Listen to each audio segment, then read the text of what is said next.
In this video, I'm going to show you how to make the Yule Log Granny Square. You'll need 5 colors for your square. I've used Color Theory by Lion Brand, but you can use any worsted weight that you like.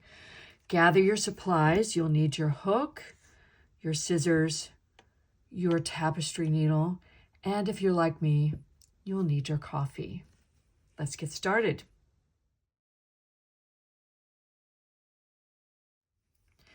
For round 1, I'm starting with peacock. You can start with whichever color you like.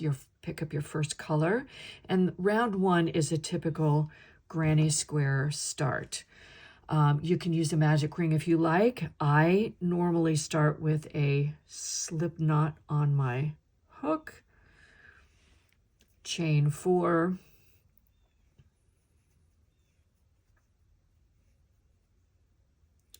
and join that to form the ring for my square. Once I've done that, I'm going to start round 1 with a stacked single crochet. If you've never done that before, I'll show you how. You can also use a chain 3 if you like. So for a stacked single crochet, I insert my hook in the ring, yarn over, pull up a loop, yarn over, pull through 2 loops. That makes the bottom single crochet. Then I'm going to insert my hook in the left hand vertical bar of the bottom single crochet, yarn over, pull up a loop, and then yarn over, pull through 2 loops, and that is my stacked single crochet. To finish the first granny stitch in the round, I do 2 more double crochets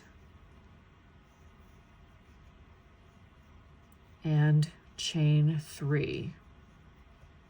So there's my first granny stitch and my first corner. I'm going to do that 3 more times. All right, once I've done my 4 granny stitches and my 4 chained 3 corner spaces, all I have left to do is join with a slip stitch to that very first stitch.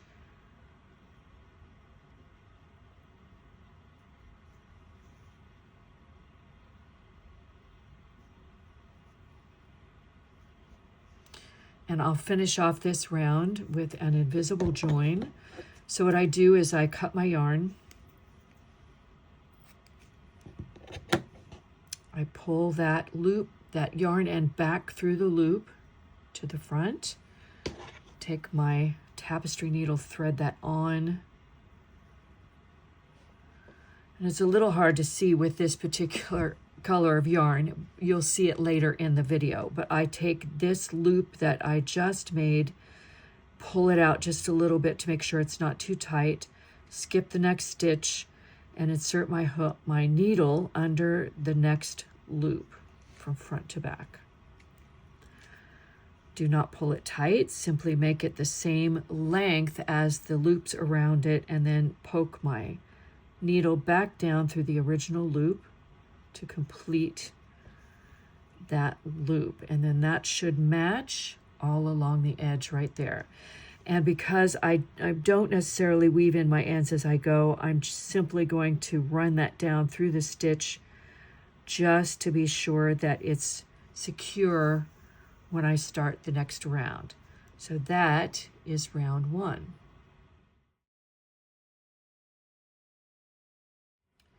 For round 2, I'm picking up my second color for me. That is Himalayan Salt. And I'm going to simply do another granny stitch round. Here's how I do it. So I always start with a standing double crochet when I'm putting on a new color, but you can certainly attach your yarn and chain 3 if you so desire. Any chain 3 corner space I can use. So to do the standing double crochet, I hold the tail and secure the loop on the hook and simply make a double crochet in any space I choose.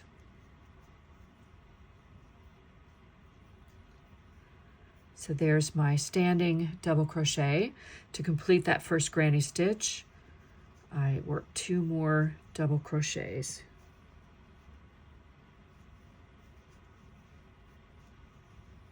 Chain 3, and work another granny stitch in that same space.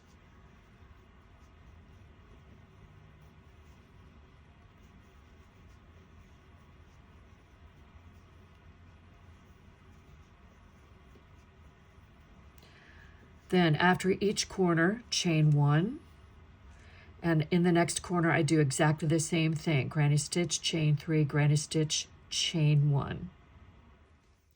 So once I've worked all 4 corners of round 2, make sure you chain 1 after that last corner. I'm simply going to join with a slip stitch to the beginning stitch to close the round. And then because it was hard to see in the first round, let's go through that invisible join again. So I cut my yarn, pull the tail back through that loop, thread it onto my needle,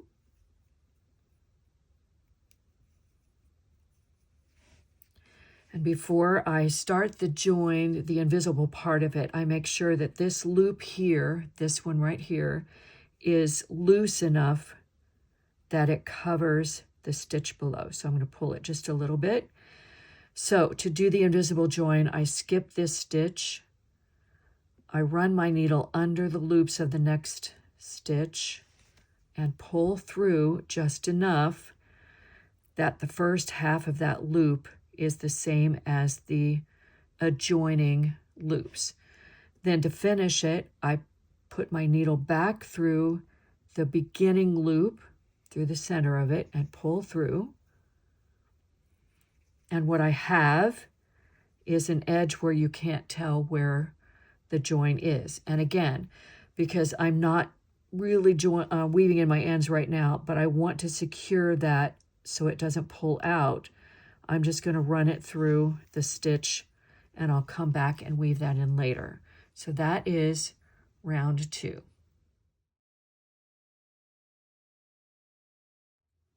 For round 3, I'm going to start in any one of the corners that I choose.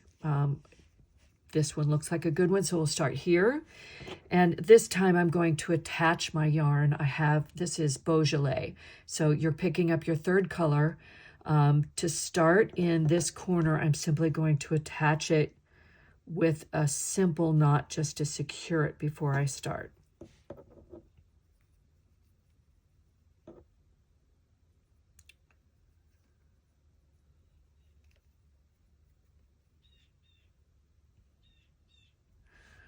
Then pull my yarn to the front, chain 1, and I'm going to 2 half double crochets in this corner space.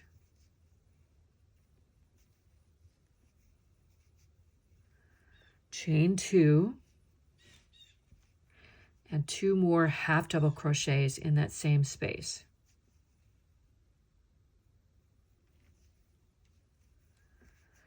Then I'm simply going to work a half double crochet in each one of the stitches across to the next corner, plus the chain 1 space, like so.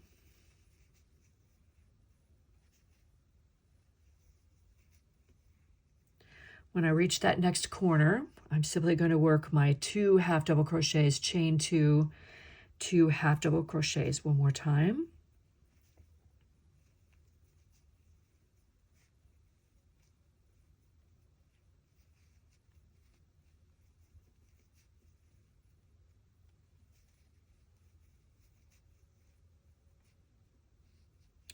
All right, so I'm going to do that all the way around.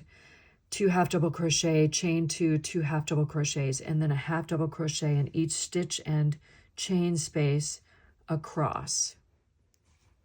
The end of round 3, all I have to do is slip stitch in that first stitch to join, and I'm finished. And once again, I'll do an invisible join so that that is blended in perfectly. So pull that out, thread it on,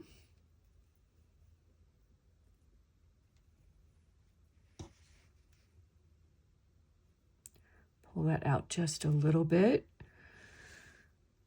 Skip that stitch and under the loops of actually the first chain in this case, and then back through that original loop. And I'll turn it over and make sure that I've secured that enough to keep it from pulling out. All right, that is round 3. For round 4, I'm going to pick up my 4th color. In this case, I'm using tourmaline. And once again, we're going to start in any chain 2 corner space. In this case, I'm going to start here, and I'm simply going to attach my yarn to that space with a simple knot.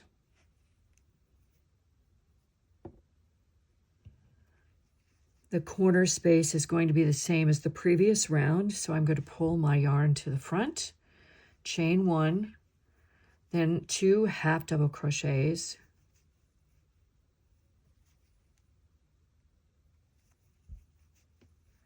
chain 2,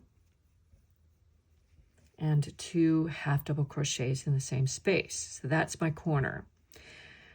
For this round, I'm working in the 3rd loop. I'm still doing half double crochets, but I'm going to work in the 3rd loop around. First thing of note is this very first stitch that I have to work into is actually hidden under that last half double crochet of the corner. So in order to work into it, I have to pull that out of the way like so.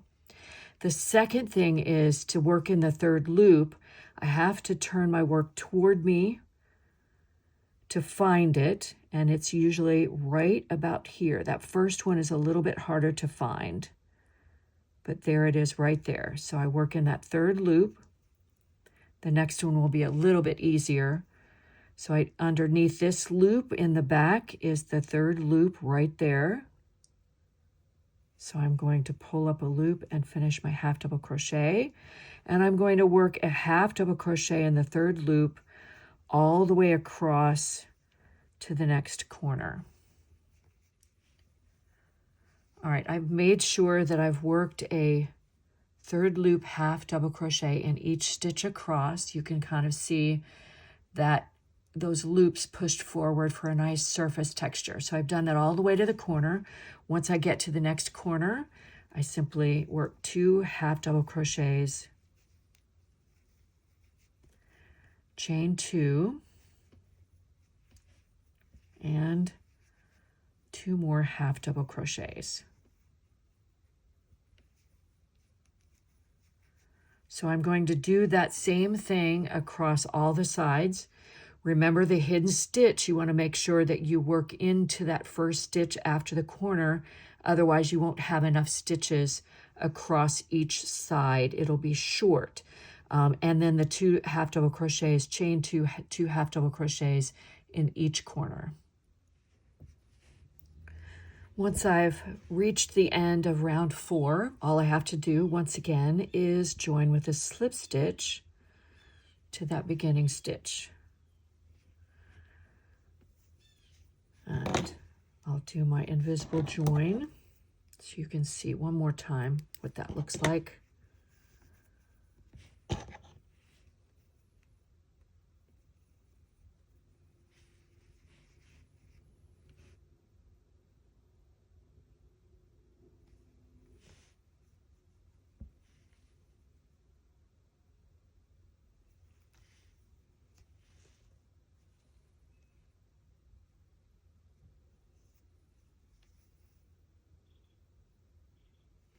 And there's my loop and secured on the back side. And that is round 4.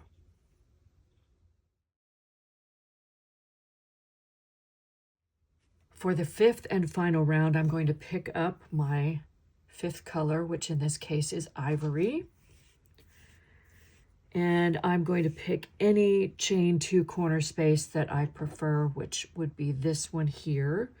and I'm going to attach my yarn to that corner.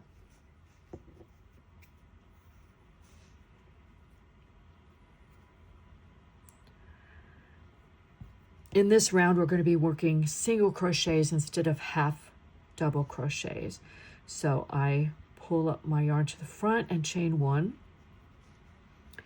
And in this corner, I'm going to work 2 single crochets, chain 2, 2 more single crochets. Now, instead of working, like I said, the half double crochets, I'm working single crochets instead, but I'm working them in the 3rd loop, which is the same concept as round 4.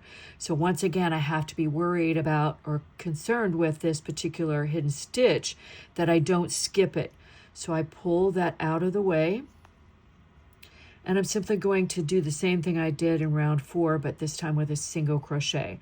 So I'm going to find that 3rd loop behind, which is there, and work a single crochet into it. Next stitch, insert in the 3rd loop and a single crochet, and I'm going to do that all the way across to the next corner. Okay, so I've worked a single crochet in the 3rd loop all the way across, and in this round you can actually see it a little bit better because the colors are lighter, how those loops are pulled forward by working in the 3rd loop. For this next corner, the same thing. We work 2 single crochets, chain 2, and 2 more single crochets.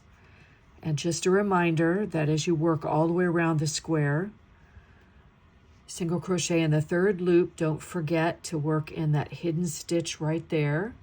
But we're going to work all the way around so that it looks the same as that one side, and when it's finished, it looks like this.